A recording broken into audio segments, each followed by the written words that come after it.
रामदीन में कोई भी अच्छी बात नहीं थी। शराब और लड़कियों के शौक पाले हुए थे। वैसे वह सरकारी नौकर था, बहुत ज़्यादा नहीं तो भी अच्छी आमदनी थी, पर वह हमेशा कड़की में रहता। महीने की तनख्वाह आते ही 2-4 लोग उसके सर पर सवार होकर खड़े हो जाते। ये वो लोग थे जो उधार देने का काम करते थे। उधार देने के साथ ही उधार वसूलने की भी ताकत रखते थे। रामदीन के हाथ बहुत थोड़ी सी आय बचती थी, जिससे खुद का, पत्नी का और 3 बच्चों का पालन करना संभव ही नहीं था। उधार लेने का, उसे चुकाने का अनवरत चक्र चलता रहा। रामदीन में अपमान सहने की अजीब कला विकसित हो गई, पर किसी के समझाने पर भी दुर्गुणों को त्याग कर जीवन बिताना उसे स्वीकार ना था। दुर्गुण एक नशे की ही तरह होते हैं, जिनका आदि मनुष्य उनके बिना रह नहीं पाता। मुझे तो अक्सर रामदीन की पत्नी और बच्चों पर दया आती। पता नहीं कि उन्होंने पिछले जन्म में क्या पाप किए थे कि उनके जीवन में रामदीन जैसा व्यक्ति पति और पिता के रूप में मिला। स्त्री की उम्र रामदीन से बहुत कम थी। गरीबी निश्चित ही अभिशाप है, पर क्या इतना बड़ा अभिशाप है कि एक निर्धन पिता ने दुगनी आयु के लड़के के साथ अपनी लड़की का विवाह कर दी। बताया जाता है कि यह रामदीन की दूसरी स्त्री है। पहली स्त्री जिससे उसका विवाह हुआ था, रामदीन की आदतों को बर्दाश्त न कर पाई। कुछ दिनों दोनों के मध्य अदालत में मुकदमे भी चले। आखिर वह अपना अधिकार लेकर अलग हो गई। वर्तमान स्त्री गौरी एक निर्धन परिवार की लड़की है। पता नहीं कि उसके पिता को कैसे लगा कि लड़की सुखी रहेगी, बेटी की इच्छा का भी मोल ना होगा। मैं तो गौरी की भलमन साहत मानता हूँ कि वह ऐसे नालायक आदमी को भी निभा रही है। उसकी बड़ी लड़की रिया 12 साल की हो चुकी है, फिर 10 साल का राघव और सबसे छोटा 6 साल का सुंदर। कभी गौरी ने ब्यूटी पार्लर का काम सीखा था, आज उसी काम को कर बच्चों का पालन कर रही है। पिता द्वारा पूरा वेतन बर्बाद करने के बाद भी यदि बच्चे अच्छा पहनते, अच्छा खाते हैं तो इसका पूरा श्रेय गौरी को ही जाता है। इसे पुरुष की नीचता ही कहेंगे। वह खुद तो बच्चों का पालन नहीं कर पा रहा था, पर स्त्री पर संदेह करने में कम नहीं पड़ता है। अनेकों बार काम से वापस आने में देर हो जाती थी। शादी विवाह के सीजन में तो ब्यूटी पार्लर देर रात तक खुलते थे। ब्यूटी पार्लर की संचालिका उसे दुल्हनों को तैयार करने उनके घरों पर भी भेजती थी। नौकरी करनी है तो जरूरत पर देर तक काम करना ही होता है, और यदि गौरी काम ना करे तो बच्चों को क्या खिलाएगी? स्त्री माता पिता दोनों की जिम्मेदारी निभा सकती है। लगता है कि रामदीन की नज़र में इन बातों का कोई मोल नहीं था, तभी तो अक्सर उसके घर से लड़ाई की आवाज़ें आती रहती हैं। अनेकों बार तो पड़ोसियों ने बीच बचाव किया। सभी की सहानुभूति गौरी की तरफ ही थी। बेचारी स्त्री इतनी मेहनत से अपने बच्चों का पालन कर रही है। आदमी की नीचता देखे, खुद तो ऐसो आराम की जिंदगी जीता है, अपने कर्तव्य पूरे नहीं कर पा रहा है, पर स्त्री पर हुकूमत पूरी चला रहा है। समय का फेर कहें या बच्चों के लिए माँ का फर्ज, एक दिन गौरी ने अपनी नारी शक्ति का परिचय दे ही दिया। उसके एक ही फोन पर पुलिस रामदीन को पकड़ ली गई। पूरी रात लॉकअप में रहने पर रामदीन की अक्ल कुछ ठिकाने आई। हालांकि दूसरे दिन गौरी ही उसे छुड़ाकर घर ले आई। स्त्रियां जितना सहन करना जानती है, उतना ही अपने अधिकारों का प्रयोग करना भी जानती है। खुद के लिए भले ही वे ऐसा ना करें, पर संतान के लिए तो ऐसा जरूर कर सकती है।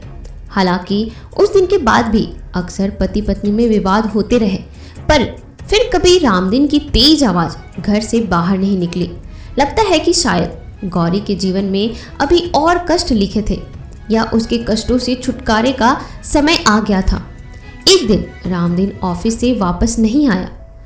वैसे तो गौरी और रामदीन के रिश्ते में कड़वाहट ही अधिक थी, पर फिर भी गौरी को उसकी फिक्र हुई।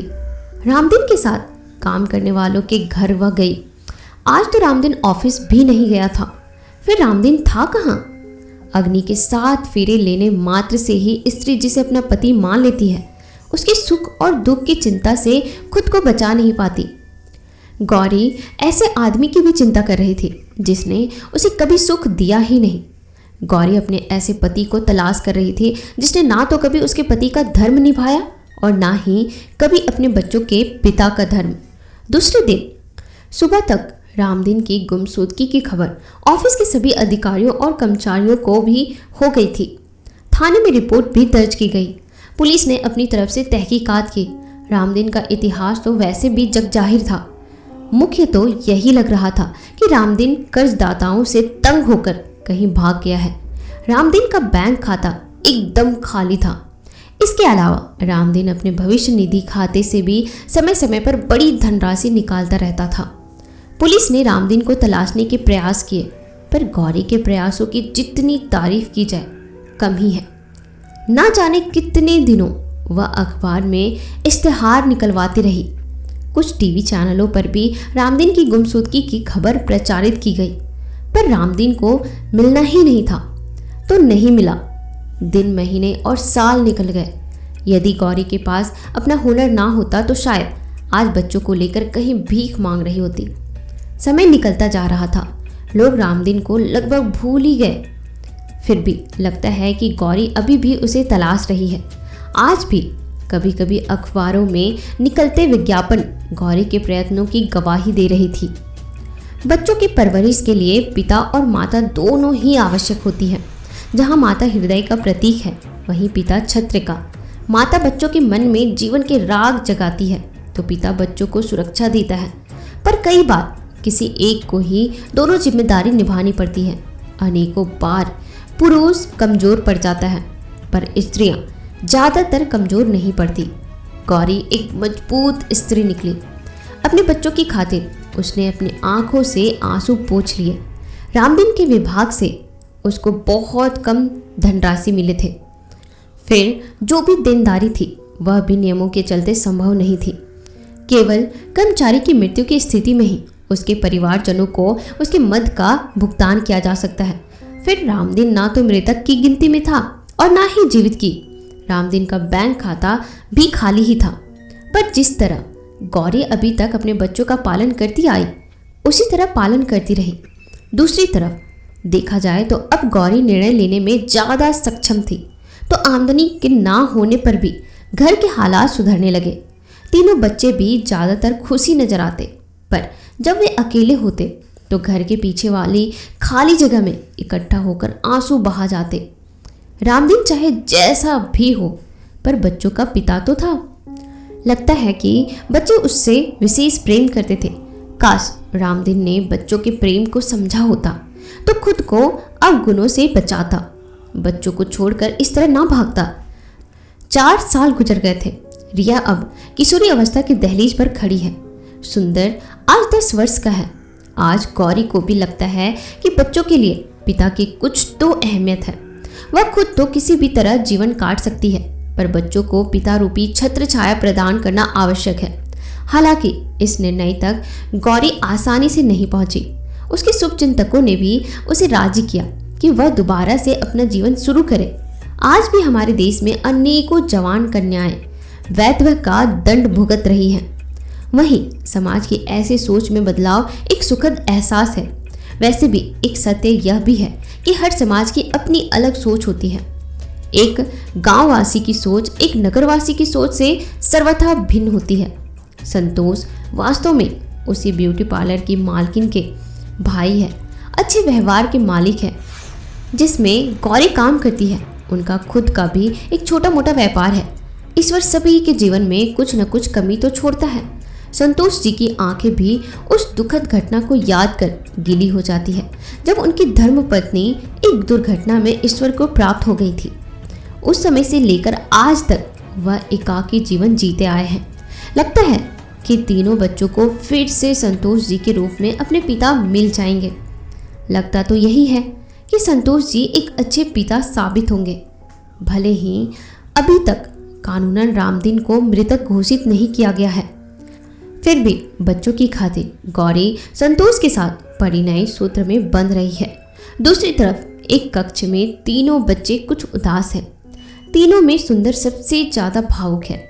आखिर तीनों चुपचाप घर के पीछे की खाली जगह में बैठ गए। दीदी, वास्तव में वो बात किसी को नहीं बतानी है। नहीं, पापा ने मना तो किया है। पर क्या? रिया ने सुंदर का मुंह बंद कर दिया। कई बार जो दिखता है वह होता नहीं है। अनेकों बार बच्चों को ऐसे सत्य पता होते हैं जो किसी को पता नहीं हो। अनेकों बार घरों में पड़े पर्दे भीतर का हाल छिपाए रखते हैं। हर पर्दे के उठने का एक उपयुक्त समय होता है। अनेकों बार जब पर्दा उठता है तो अनेकों पूर्व धारणाएं ध्वस्त हो जाती है। यदि बच्चों के लिए पिता एक छत्र है तो पिता संसार में कहीं भी रहे उसकी दुआएं छत्र का काम करती हैं। और यदि पिता दुनिया में ना हो तब लगता है कि उस समय भी उसकी रूह अपने बच्चों की हिफाजत करती है। वह तब तक शांति को प्राप्त नहीं होती जब तक कि अपने बच्चों का भविष्य सुरक्षित ना कर ले।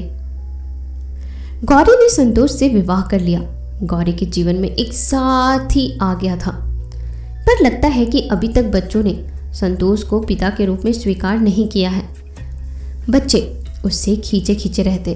लगता है कि समय के साथ ही यह दूरी दूर होगी।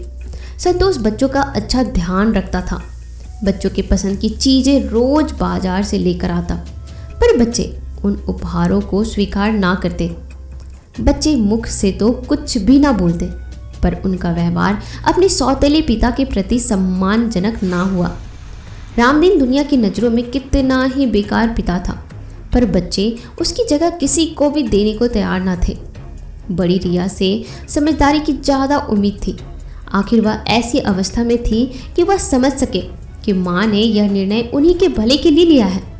रिया को चाहिए कि वह माँ के फैसले का सम्मान करे और छोटे भाइयों को भी समझाए, पर रिया तो संतोष से बात भी नहीं करती। आज भी तीनों भाई बहन आपस में ही एक दूसरे से बात कर अपने दुख बांट लेना पसंद करते हैं। छोटे बच्चे हमेशा मन के सच्चे होते हैं।